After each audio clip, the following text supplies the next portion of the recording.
गांव के एकदम कोने पर एक पुरानी हवेली थी। बहुत बड़ी हवेली थी, ऊंचे ऊंचे खंबे और बड़ी बड़ी खिड़कियां। पर हवेली वीरान पड़ी थी। वहां कोई नहीं रहता था। दीवारों का रंग उड़ चुका था, बगीचा सूख गया था। लोग कहते थे कि हवेली में भूत रहते हैं। बच्चे उसके पास जाने से डरते थे। वे हवेली के बारे में कहानियां सुनाते थे, अजीब आवाजों और डरावनी परछाइयों की कहानियां। हवेली अकेली खड़ी थी, एक डार्क और रहस्यमय। राहुल, सिया और मोहित दोस्त थे। वे गांव में ही रहते थे। वे उस वीरान हवेली के बारे में जानना चाहते थे। एक दिन राहुल ने अपने दोस्तों को हिम्मत दी। चलो हवेली चलते हैं, उसने कहा। देखते हैं सच में भूत हैं या नहीं। सिया और मोहित डर गए, पर वे मान गए। वे अब डर कर थक चुके थे। वे सच्चाई जानना चाहते थे। दोस्त सूरज डूबने पर मिले। वे हवेली की तरफ चल पड़े। उनके दिल जोर से धड़क रहे थे। हवेली उनके सामने थी। पास से तो और भी डरावनी लग रही थी। गेट पर ताला लगा था, जंग लगा हुआ था। राहुल को एक लोहे का डंडा मिला। उसने जोर से खींचा। गेट चरमराता हुआ खुला। दोस्त अंदर दाखिल हुए। हवेली के अंदर हवा ठंडी थी। सीलन और धूल की गंध आ रही थी। दोस्त मेन दरवाजे की तरफ बढ़े। दरवाजा भारी लकड़ी का बना था। राहुल ने धक्का देकर दरवाजा खोला। दरवाजा चरमराता हुआ खुला। दोस्त हवेली के अंदर दाखिल हुए। वे एक अंधेरे रास्ते में थे। छत से मकड़ियों के जाले लटक रहे थे। जमीन पर धूल जमी हुई थी। दोस्तों को अजीब लगा। बाहर तेज हवा चल रही थी। खिड़कियां हिल रही थीं। हवेली में आवाज गूंज रही थी, मानो कोई रो रहा हो।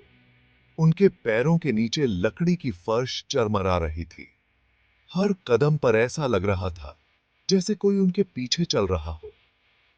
दोस्तों को ऐसा लगा जैसे कोई है, कोई या कुछ उन्हें देख रहा था। दोस्त धीरे धीरे रास्ते से गुजरे। उन्हें सीढ़ियां दिखाई दी, पर वे ऊपर नहीं गए। उन्होंने एक रोशनी देखी। यह एक दरवाजे के नीचे से आ रही थी। दोस्त दरवाजे के पास गए।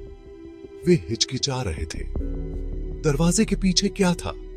राहुल ने गहरी सांस ली। उसने दरवाजा धकेला। कमरा छोटा और धूल भरा था। उसमें एक खिड़की थी। रोशनी एक लालटेन से आ रही थी। वह एक मेज पर रखी थी। मेज पर एक पुरानी डायरी भी थी। वह चमड़े की बनी थी। सिया ने डायरी उठाई। उसने उसे खोला। पन्ने पुराने होने के कारण पीले पड़ गए थे। लिखावट फीकी पड़ चुकी थी, पर सिया उसे पेयर एट सकती थी। यह उस लड़की की डायरी थी जो कई साल पहले इस हवेली में रहती थी।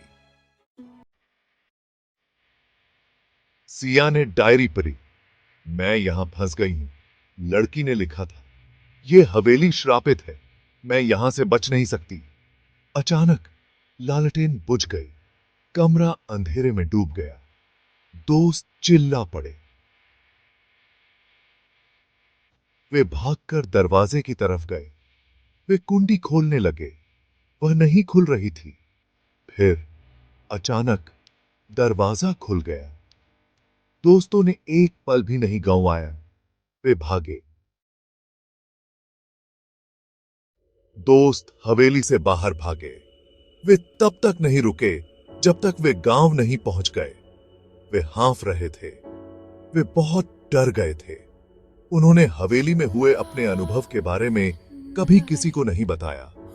वे बहुत डर गए थे। वे जानते थे कि कोई भी उनकी बात पर विश्वास नहीं करेगा। हवेली आज भी गांव के कोने पर खड़ी है। वह आज भी वीरान है। वह आज भी भूतिया है। और राहुल, सिया और मोहित फिर कभी उसके पास नहीं गए। वे अपना अनुभव कभी नहीं भूले। भूतिया हवेली उनके जीवन में हमेशा एक डरावनी और रहस्यमयी उपस्थिति बनी रही।